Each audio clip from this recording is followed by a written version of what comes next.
Hey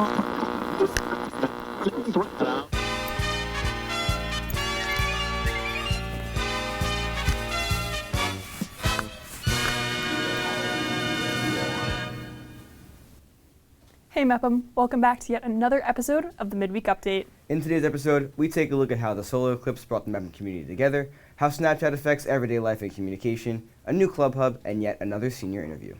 This and more on this week's Midweek Update. I'm Makayla Daube. And I'm Natof, and welcome back to the Midweek Update, the B&B show that brings you closer to the people and places in and around the Mepham community. Matt, did you see the solar eclipse a couple weeks ago? Yeah, it was incredible.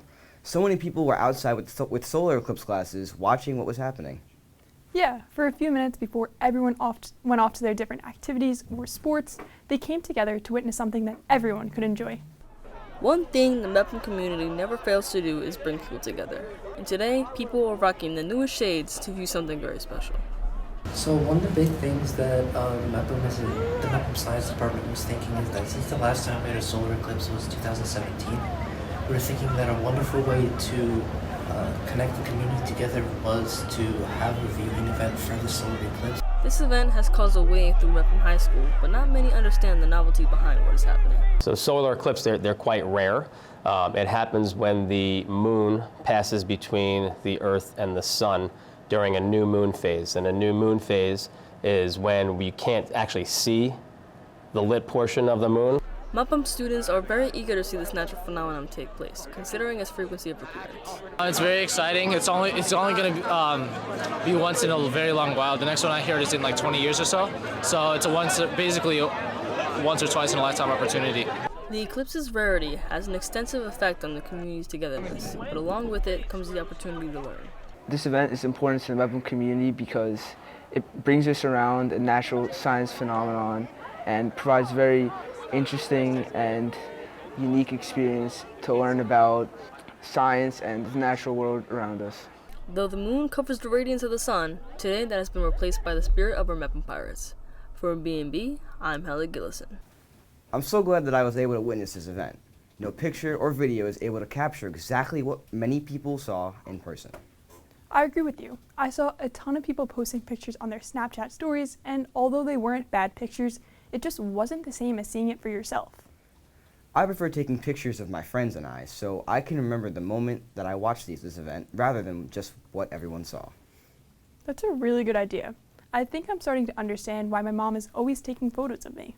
I do appreciate them years later. Does your mom post them on Snapchat? No, she's one of the few people I know that doesn't use Snapchat. I feel like that this is this is becoming the new method of communication. Yeah, I agree with you. Almost everyone uses Snapchat now, and it's become more than just a social media app. On any given day, nearly 4.7 billion snaps are sent between family, friends, and complete total strangers. The vast majority of these messages are sent by teenagers. I actually gave my son permission to use it, but he can't use it unless we're connected. But why are parents even against Snapchat in the first place? What is it and how does it operate? It's a way for people to meet new people without necessarily having to put themselves out there. They just go be on their phones. While the concept may seem innocent, it is much deeper than many may expect. I think that Snapchat can be addicting at sometimes because looking at stories can help you know stuff that's going on, and it's hard to get away from that, and I can't really handle it. It's kind of what I do. While it may just seem like another WhatsApp or direct messaging platform, the world and culture of Snapchat has seemed to cast a grasping net onto teen trends. What I like about Snapchat is how it can keep track of how long you've been talking to someone with the snap streak. And this isn't just a one-case basis. The amount of users on Snapchat have grown exponentially over the past decade. People started using the app when COVID started because they basically had nothing to do. They didn't really go outside. That was kind of a main way of communicating with people at that time. Because of Snapchat's growing dominance in everyday teen life, many teenagers have felt like they can't live a normal life without Snapchat. I use Snapchat a lot, many times a day because I need homework or I'm just trying to communicate with someone or etc. I've missed out on parties, events, hangouts, family parties I've missed out on before because I didn't have Snapchat. Although Snapchat is the most prevalent now amongst teens, at one point other platforms like LinkedIn, WeChat, and Facebook took the World Wide Webs by storm. When I was a kid, a lot of times we were out on the streets. You know, we rode our bikes, we went to the parks, we, met. We, everybody spoke at school and said, "Okay, we're going to meet up here." We didn't even have beepers when I was in high school.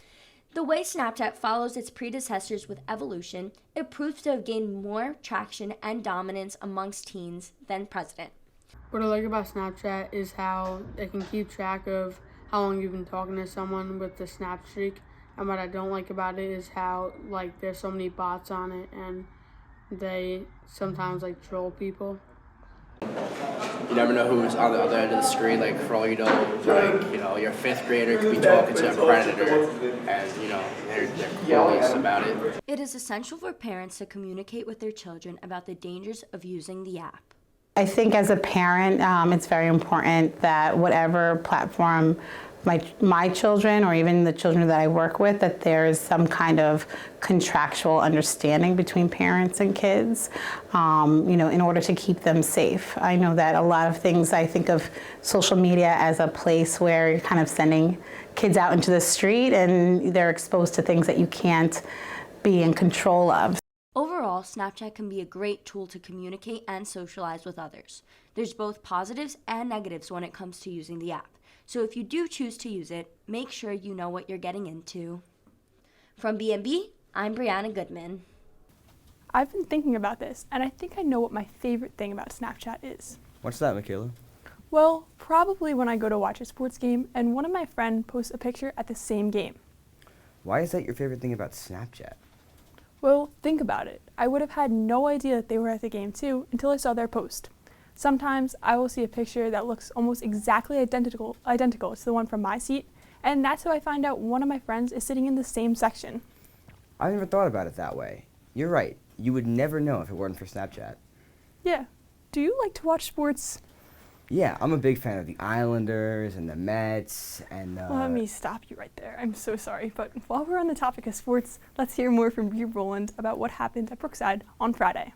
This past Friday, the Bellmore-Merrick Central High School School District hosted the first ever Nassau County Athletics Unity Summit.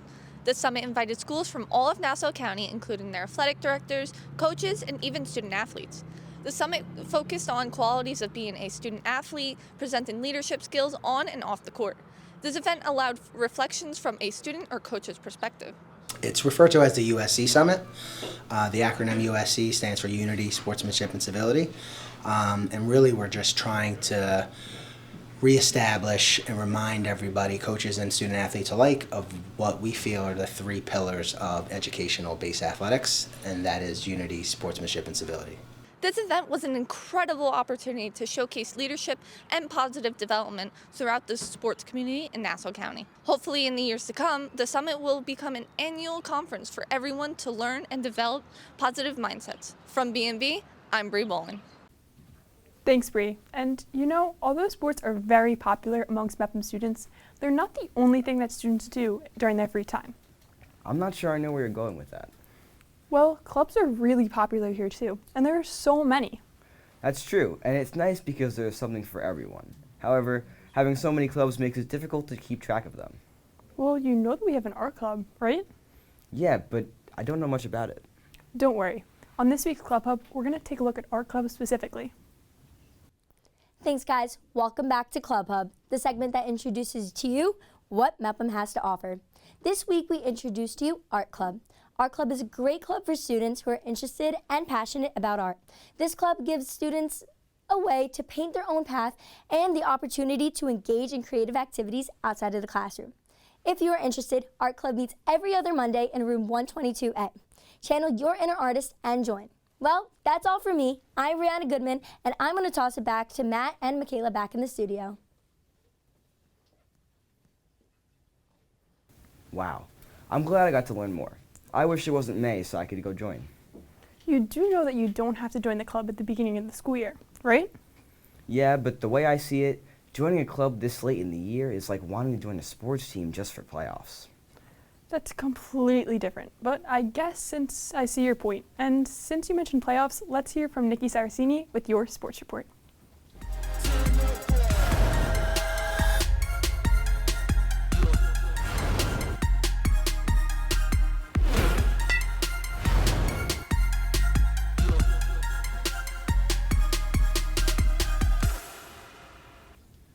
Thanks, guys. There are still a few Mepham teams remaining in the playoffs, and they've been busy playing, so let's get right into it. First, to lacrosse, where the girls are coming off a win against New Hyde Park last Wednesday and will play their semifinal game later today against Long Beach. The boys lacrosse team lost to Garden City on Friday, marking the end of their season. Over to the Diamond, where the softball team lost their series to crosstown rivals at Kennedy in their games Saturday and yesterday. Lastly, to the girls badminton team who played Great Neck South in the semifinals on Friday.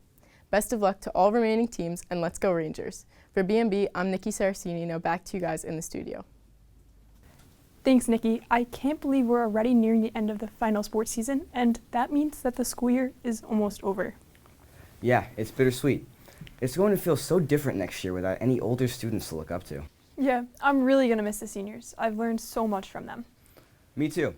Now let's hear from B&B senior Maya Stone, who will be sharing her experience from her time in B&B. Welcome to the show, Maya. Thank you for having me.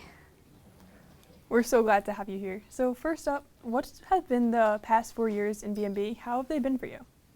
The last 4 years in B&B have been pretty incredible. I've made some amazing friends, and I've also learned so much from the people who have come before me.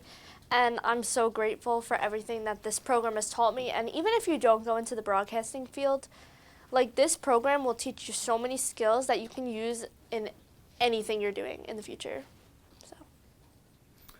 What are some of the biggest things you've accomplished during your time in the program? Some of my biggest things that I've accomplished during my time in the program has definitely been when we placed in broadcast excellence earlier this year, and then Bash placing first for best broadcast. But it's been a really incredible experience, and I wouldn't have asked for it any other way. That's so amazing. So what's something that you've learned during your time here that will stay with you for the rest of your life? One thing that I've learned throughout my years in the program is that you always have to come up with a backup plan, because something might go wrong, but you have to be able to work through those problems. It may be a different outcome than you expected, but you really have to move through that to, get to become successful. So you really have to problem solve, and this program has so much of that. So you're always going to have to roll with the punches and, just think on your feet. Yeah, that's some great advice. What was one of your favorite episodes of Morning Announcements that you created? One of my favorite episodes was the Crazy Eights episode that we did in California this past year. It was just so cool to see how each person fit into the team. And if you really think about it, no job is a small job. Like, every job is just as important. And it really fits together like a puzzle piece. And it was so cool to see how it all came together in the last few hours of that competition. And it was just crazy. I mean, crazy is in the name, but that definitely is one of my favorite episodes that I got to create. What will you miss most about B&B after this year? One thing I'm going to miss is definitely the friendships. These people have become like my second family, and I'm probably here more than I am home. So yeah, I've met some pretty great people, and I'm so excited. I'm so excited to see where my friends who are younger than me, where they go in the future, and I'm so thankful for the family that this program has given me. Yeah, it really is like a family here. Well, thanks for coming on the show, Maya. Thank you for having me. And thank you, Maya. I mean, these past 3 years with you have been incredible. Thank you for teaching me so much, being one of my closest friends. And I mean, we're all going to miss you so much next year, but we can't wait to see where you go. Yeah, same here. Maya, thank you so much for all you've done for me and the rest of this program, and it truly won't be the same here without you. Couldn't have said it better myself, but Matt, I can't believe we're going to be the seniors next year. I know, but we still have a few more weeks as juniors. Yeah, but each time something new comes to an end, it reminds me that I won't be a junior for much longer. Well, Makayla, you do know what's going to happen right now. I know, you could say it. That's it for this week's episode of Midweek Update. We'll be back next week with all new stories from around the BMCHSC to bring you inside the parts of the community we don't always get to see. Until then, I'm Matt Natof. And I'm Makayla Daube, and we'll see you all next midweek.